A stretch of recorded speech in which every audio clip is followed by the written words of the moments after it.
ஜப்பானுக்கு போக வேண்டிய ஒரு பிரயாணி நிறைய லக்கேஜெல்லாம் தூக்கிட்டு வந்திருக்காரு. இதை வாங்கி பிளேனில் ஏற்றக்கூடிய பொறுப்பில் உள்ள தொழிலாளிகிட்ட சண்டைக்கு போகிறார், அடிக்க போகிறார், என்னமோ தாரார். இவர் கடுமையாக இருக்கு ஒரு முகம், கோவப்படுறாரு. இந்த பெரிய மனுஷன் ஜப்பான் போக வேண்டிய பிரயாணி இதை வாங்கி பிளேனில் ஏற்றுற தொழிலாளி இருக்கானே, அவன் சிரிச்சுக்கிட்டே சரி சார் சரி சாருங்கிறான். இவர் கோவப்படுறாரு, அவன் சிரிச்சுட்டு இருக்கான். இதை ஒரு பேராசிரியர் பார்த்துட்டு இருக்கிறார், மனவளக்கலை மன்ற பேராசிரியர் அங்கே உட்காந்து பார்த்துட்டு இருக்காரு. இது என்ன இந்த பெரிய மனுஷன் இவ்வளவு கோவப்படுறான், அந்த சாதாரண தொழிலாளி சிரிச்ச முகத்தோடு இருக்கிறானே, அவன் நமக்கு வகுப்பு எடுக்கலாம் போல இருக்கு, சினம் தவிர்க்கல வகுப்பு அப்படின்னு நினச்சிட்டார்.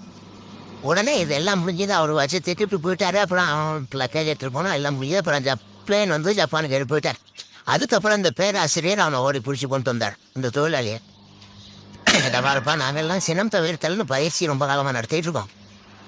நான் இது நடைமுறையில் இன்னைக்கு அந்த ஆள் ஒன்று அவ்வளோ திட்டனா பெரிய பதிலுக்கு முகம் கூட சொல்லிக்கல, சிரிச்சுக்கிட்டே இருந்தே அது எப்படி அவ்வளோ திட்டம், அவனுக்கு கோவமே வரலையா அவனுக்கு அப்படின்னார்.